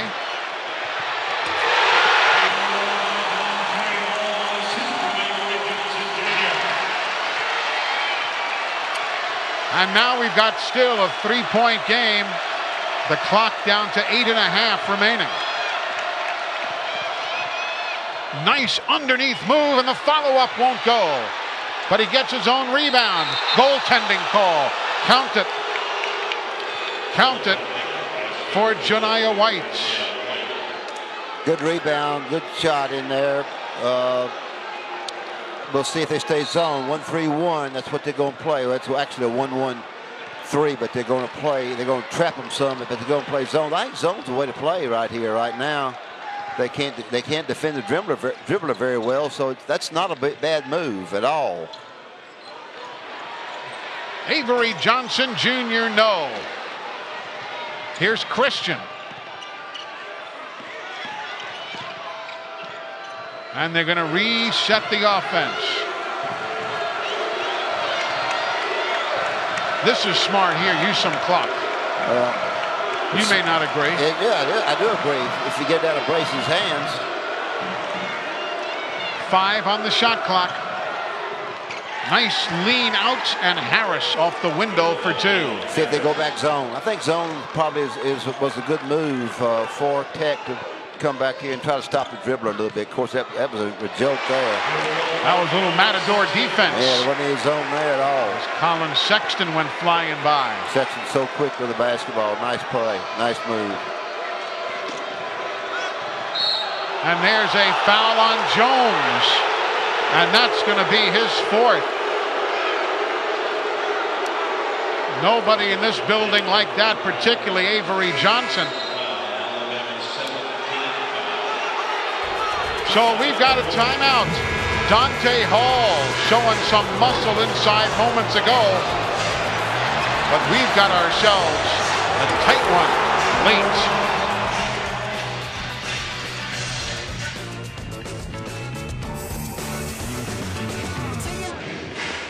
It's a tight ball game, has been at much of the evening. Alabama has led for 50 seconds.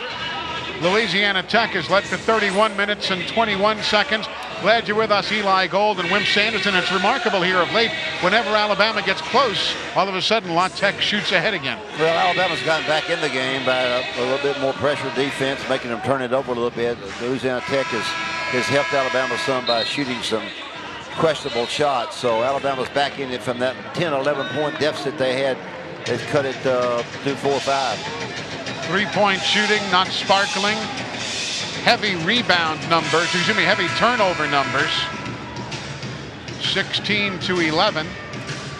And guys who normally explode off the score sheet being held relatively in check.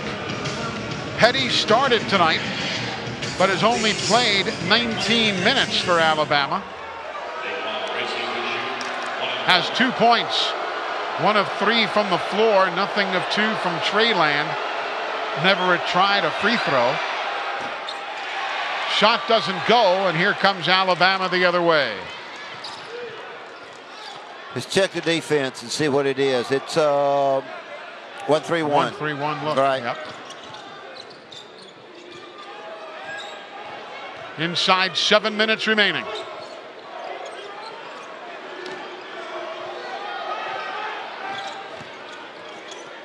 Nice moves. Rebound. No. Another offensive board. No. But the jam is emphatic. Dante Hall. Certainly a good rebound by Dante. Alabama did a good job of keeping the ball alive on the basket, around the board. We're back to a 3-point La Tech advantage. Boykins. Here's Josh Harris. Rather, Jalen Harris. And an offensive foul. Harris. It'll be his 4th. Well, there's just not a whole lot of offense there for Louisiana Tech. It's a situation where they're trying to dribble through cracks, and they need to move all 5 people and get some back screens and do some things offensively. Way too much dribbling and too much taking the basketball inside off the dribble with no shot there after they get through. Alabama has not led since 1:36 into the first half. And they're going through the land of the big men. Colin Sexton, who draws the foul. It'll be Oliver Powell, his 3rd personal foul.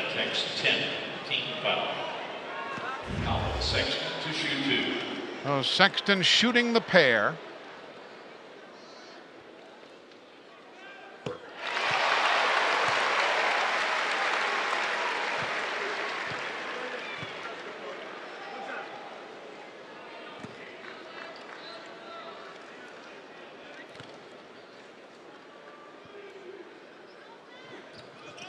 .68% shooter, makes them both, and now it's a 1-point ball game.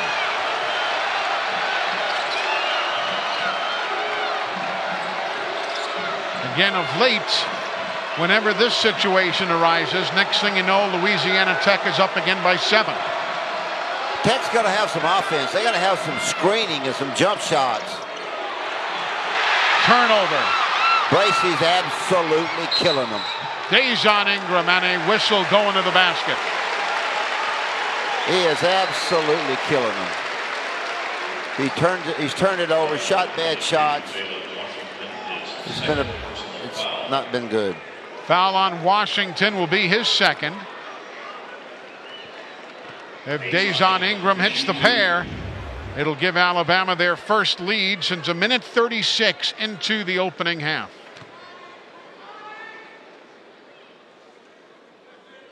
We're tied.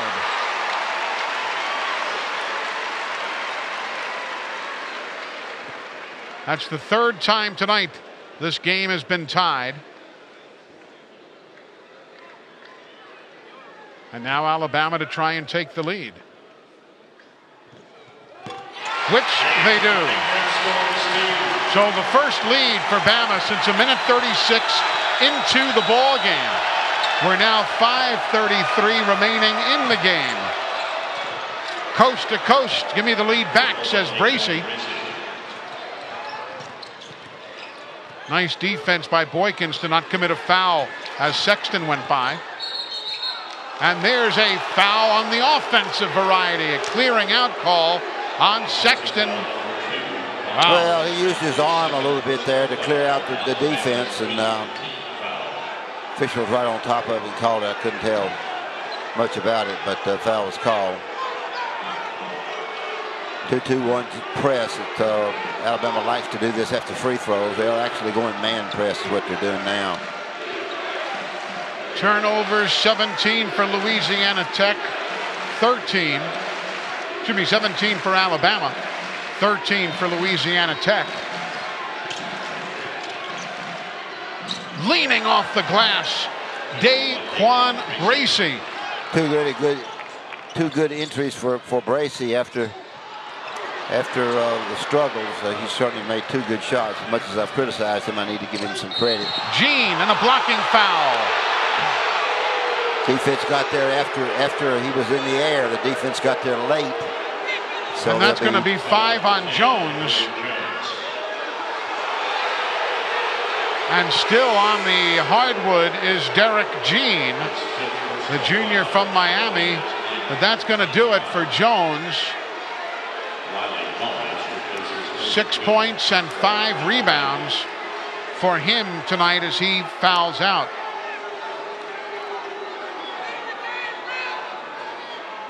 Byron Potthoff is the trainer you saw working there with Jean. I don't know what the official was talking to Avery about with his guys. Somebody in the Avery Johnson there. Background there, yeah. Eli. Yeah, I don't know what it is. Avery Johnson on the left. You saw John Pelfrey on the right. Doug Shows is that referee, one of the veterans of the Final Four, one of the best officials in the business. talking to both benches.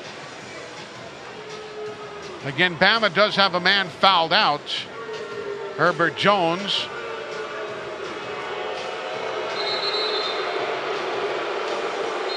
I don't know what kind of clarification we're trying to get, but we're trying to get some. Might be getting the foul numbers clarified. Yeah, I don't think it was. I think it was a situation where they visited with the coach, and it was not a timeout. It was trying to repair the player that got hurt. See, the fans didn't like it. It looked to them as though Jones was there and stopped. And then Gene would have been guilty of the offensive foul. So Gene is out. Bracey's shooting his free throws. Yeah, is that correct? That's what it is. Gene gets hurt on the play, so they bring somebody else on the floor at the time who can shoot the shots, and Bracey is the man who is designated. So Gene on the bench. There you see him after taking that charge, or the blocking foul there as he charged into the Alabama defender. Let's see what they are doing defensively, because I think it's pretty important. Looks like they're man. They're back man. And again, La Tech has gotten out to a lead. Count the basket there, and a foul. Dejon Ingram, count it. And the whistle on Boykins inside.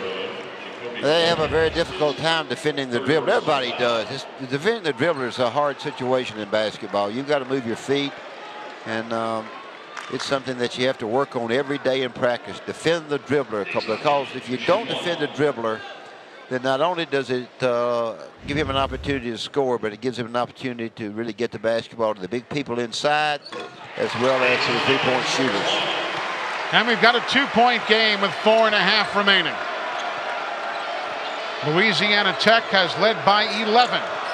Alabama led by 2 early and 1 in this half.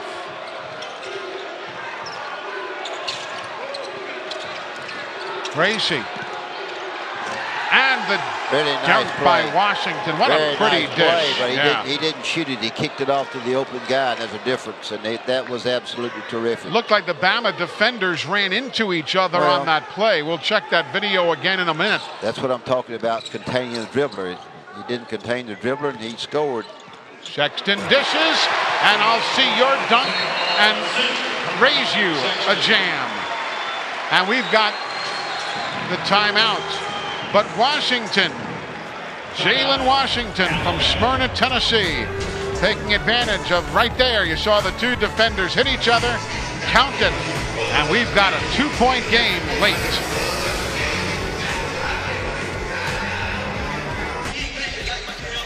Hey folks, don't forget Thinking Out Loud, presented by Regions Bank with Greg McElroy and Marcus Spears. They'll talk about the SEC championship game, and they'll want your participation via social media and live call-ins throughout the show. It's also available streaming live on the ESPN app. They've got one coming up Friday at 7 Eastern. Although they're normally on Mondays, we've got an extra one for you Friday at 7 Eastern. Hope you can check it out. Let's compare the numbers of where we are right now. And Wimp Sanderson, Bama's shooting a bit better, but the turnovers, my goodness, well above their seasonal average. Well, turnovers are not good. Naturally, the free throw shooting is not what it needs to be. Alabama was 16 for 26 the last time I looked. It's gotten a little bit better since then. Each possession is pretty darn big. Alabama's in there with a pretty big back line with Reese in there. Certainly a young kid, but Hall has played terrifically well. And Riley Norris in the lineup for Riley Alabama. Norris is very good in the clutch. He's been injured, but very good. Don't quite have the perimeter speed with 3 of them like they do. They're going zone defense, play 2-3. We'll see what happens. I don't know what kind of shooters all these guys are. I know Harris is pretty good. They want to go in there where all the people are. It's just unbelievable. Yeah. They want to go in there so they can get the shot blocked. Dante Hall with the rebound. One of these days, I'm going to figure that out. Well, I know you're new to the game. Yeah, Give it time. Unbelievable. Nice spinning move and the underhand lay-in for 2. And we are tied at 67. Fourth tie of the night. 2-3 zone. Probably not a bad idea for Alabama if they feel like they can't defend the dribbler. Boykins is going to shoot one. And a foul on the floor against Alabama.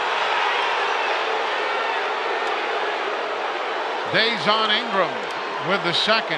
Watch that Sexton drive from earlier, though. Man, you watch a guy like Colin go. Well, you know, he's got great movement, great inside presence as far as handling the basketball, reverse pivoting. White, number 5 there, just wondered where the heck did he go? Yeah, I would be a little bit worried about having everybody back. I mean, they're going to give up the 2 free throws. If they miss them, there's nobody around. They can't even hit the goal. If you can't get back defensively, then you shouldn't be playing. And White, normally a great shooter. He was 9 of 10 coming in from the line. Makes that one there. He's now 2 of 4 from the stripe tonight. And a 68-67 Louisiana Tech lead. Alabama has led this game for 59 seconds. Louisiana Tech has led for 36 minutes. Well, that was a zone defense back again, so they're changing back and forth. Keep everybody off balance. Well, Sexton kind of quick shot it. Had a pretty good look. 2-3. 2-3, big back line. Avery Johnson yelling to put your hands up. Swipe at the basketball. They give it to him, he's going to crack it. Gracie, floater, too strong. Here comes Bama. And they jam by Sexton. Alabama leads again by 1. Their 3rd lead of the ball game, and it comes with 1:48 to go.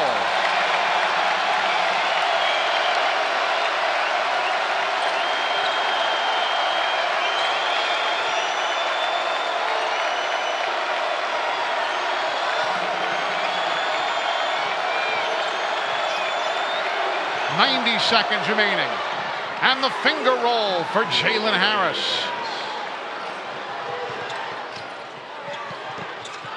Missing is Sexton. Rebound, Norris for 2.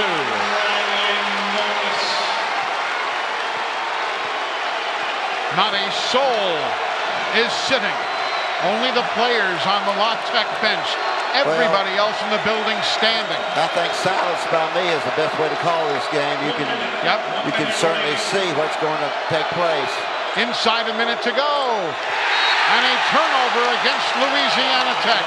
Boy, what a huge turnover that was. Bracey says his arm was hit. Well, Bracey didn't throw it to anybody, really. Turnover number 14 of the game for the Bulldogs. Boy, what a huge, huge turnover that was.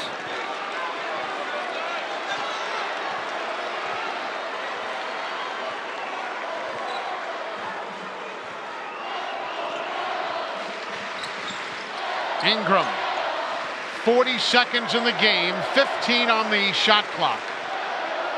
Alabama leads by 1 here in Tuscaloosa over a stubborn Louisiana Tech team that's 5-0.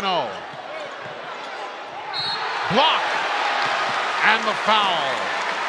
Good pass to Ingram on the baseline with the left hand. He takes it down to the basket and gets fouled. That's by White, his 4th.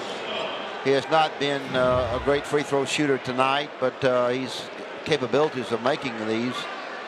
He's struggled a little bit with the free throw line from the free throw line prior to this game, and struggled as well tonight. So it looks like it's has a great chance to be a close victory for Alabama. Dejon Ingram makes it. Don't forget, folks, the latest updates and information from the SEC. Check out SECnetwork.com. Go there now. You'll see the reaction to the latest college football rankings. Mississippi State's new head football coach and volleyball and community service. Those stories and a whole lot more at SECnetwork.com. Check it out. You want to be on top of the latest from the Southeastern Conference. All right, what's Tech going to do? If he makes this, they got to come down and get a good 2 and call timeout, or they've got to shoot the 3. Shot is good. Largest lead of the night for Alabama, 73-70. Now remember, they have a propensity for late game heroics, although the man who normally does that is not on the floor, Derek Jean. But we have seen them shoot late threes. Here now, inside, layup no, follow-up foul. Janiah White went to make the offensive board and draws the personal foul. Well, it'll be the third on Dejon Ingram. Surely Tech won't put the people back on this one. I mean, he's on the line. They better get him in there. White makes 2. Not much time. White coming in as a 90% shooter. You got a foul. He's now 3 of 5 tonight. You got the foul on the throw-in. You got the foul. You can't let the basketball come in bounds. You got the foul on the throw-in. Take your chances. Louisiana Tech has 3 guys out there with 4 fouls. You got a foul. You got a foul. You got a foul. You got a foul. And a timeout is taken by the Bulldogs. And they are going to bring in Derek Jean here at the substitution. He is the guy who has those great buzzer beaters that we were talking about earlier in the telecast. Last week against Evansville down in Cancun. Gives La Tech a 63-61 win. Well, here's what has to happen. And then watch this, Coach, his freshman season half court to beat Marshall in West Virginia, 97-94. Well, he's not going to get his hands on it. I don't think. Probably. You wouldn't think. No, you wouldn't think so. Bama would tackle him first. You're going to try to get the basketball into the hands of your best free throw shooter, Eli. You're going to set up something to get the ball into the best free throw shooter that you have. And if you're Louisiana Tech, you're going to naturally, number 1, try to keep the ball from coming in bounds. Number 1, Eli. Number 2, when they do get the basketball in, you got a foul. Yep. So and that's again, the key. You see there, the possession arrow is in Louisiana Tech's favor. They also have a couple of timeouts to use. But Avery Johnson is saying, guys, you've got to keep this ball in front of you. This ball has got to be kept in front of you, and then you've got to commit the foul. There's no time. 9.1 is not much, and you've got to hope for a last-second shot. So Alabama has only led for 2 minutes and 39 seconds tonight, but it's come at the right time. And the foul by 22, Jalen Washington. It'll be his 3rd. All right, what you have to do here, if he makes both of them, get it down the sideline, Eli, and shoot the 3 if he makes both of them. If he misses, of course, you got to rebound it and go. You ain't got much time to go. Just, you see, 8.2 remaining. Remember that number 1 in blue, Derek Jean, is the guy with all the heroics with late game-winning 3-point baskets if it comes to that.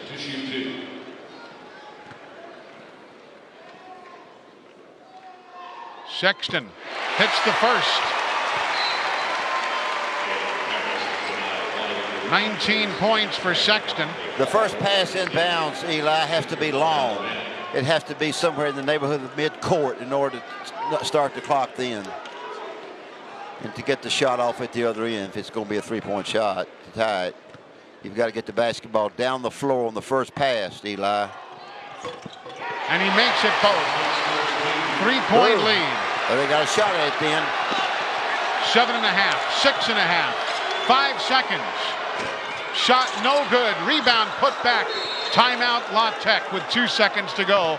But Alabama has a 1-point lead when they inbound it. This game is history unless they can intercept the inbounds pass. Probably this game is history. Louisiana Tech fought them hard. They played hard. They didn't play as well at times. They had a bad struggle in the last part of the second half. They struggled some. But looks like Alabama's going to come out with a 1-point victory. But there's 2 seconds remaining. That young lady says, all right, it's not over, but then she said, oh my God, I'm on the TV.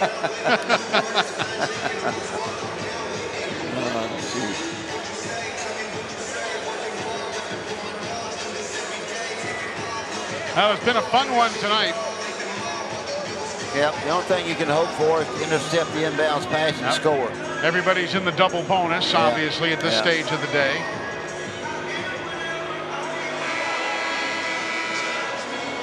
Alabama shooting 44%. Louisiana Tech 38%. Bama 22% from Trey Land. The Bulldogs 18%.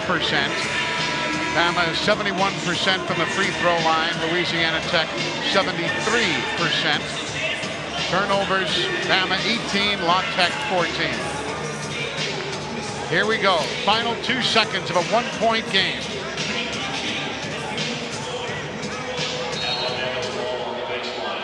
Riley Norris inbounds long towards Sexton. Makes the grab, and he is grabbed instantly by Derek Jean. So the personal foul on Jean. That will be his 4th.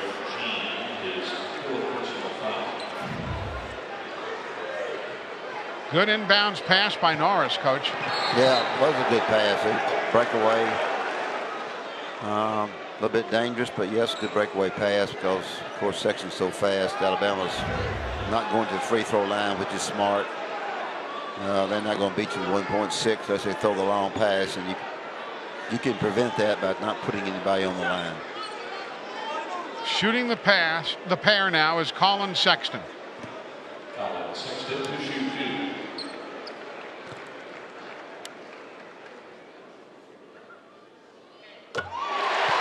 The building went stone silent as he cans the first. Now to try and make it a 3-point lead.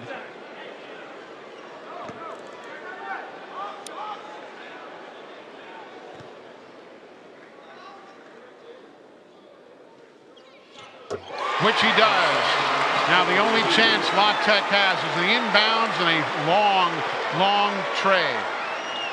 Sling it. Jean throws it. It's battled for. Loose. Good if it goes. No. And it is over. Alabama wins 77-74. Jalen Harris had the last-second try to tie it. He could not.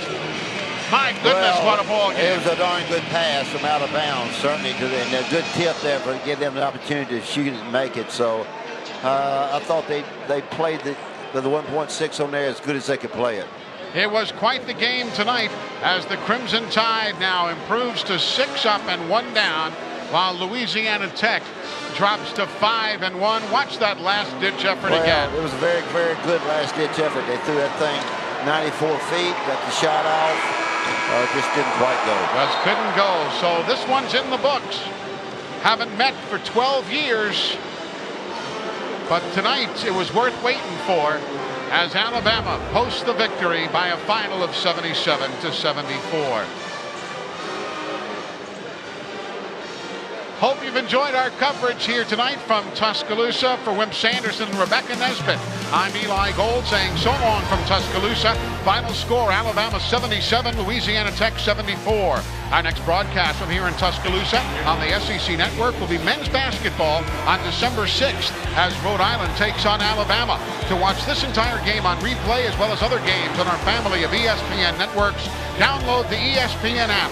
This has been a presentation of the SEC ESPN Network. Good night from Tuscaloosa.